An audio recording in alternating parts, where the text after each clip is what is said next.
A furious Brexit row erupted as a Remainer was warned that the European Union want to make an example of the UK. Actress Emma Kennedy claimed that the European Union has an advantage over the UK post-Brexit as it only exports 8% of its goods to Britain. But broadcaster Don Neeson dismissed her claims and explained there are divisions between member states in the EU creating frictions both inside and outside the negotiations.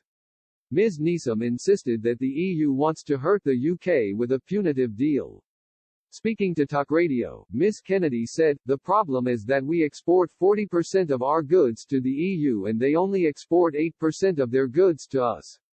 This is the problem, they have got the advantage. There is 27 of them and one of us." Ms. Neeson interjected, "But we are assuming that if we do just walk away and tell them where to stick the EU, which I think we should at this stage, that they are going to be one happy family.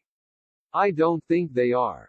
There are huge divisions in between all those member countries." Ms. Kennedy continued, "A lot of people who feel angry about negotiating a trade deal with the EU just want to hurt the EU or see that they're all falling to bits." Ms. Neeson noted, "That's what they want to do to us." The fire forecast was echoed by co-host James Wales, who added, "Emma, they want to make an example of us. If you get bullied you smack the other guy as hard as you can so they don't come back and hit you again." Post-Brexit trade deal negotiations between the UK and European Union are continuing in Brussels amid reports that progress in the talks could see a deal agreed this week. The EU's chief negotiator Michel Barnier is said to have told diplomats the UK had moved towards the bloc's demands on the level playing field, according to the Daily Telegraph.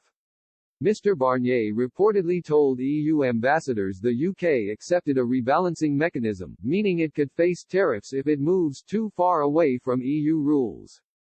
The Guardian reported that European Commission President Ursula von der Leyen said there had been movement and talks were on the very last mile.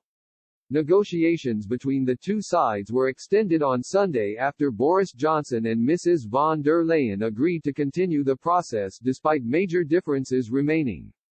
Mr. Barnier updated diplomats from the 27 EU states about the progress before resuming negotiations with his UK counterpart Lord Frost on Monday. Negotiations will continue in the Belgian capital on Tuesday. For months the talks have been deadlocked on the issues of fishing rights, the level playing field to ensure neither side can unfairly compete with the other on environmental standards, workers' rights or state subsidies, and the legal mechanisms to govern any deal.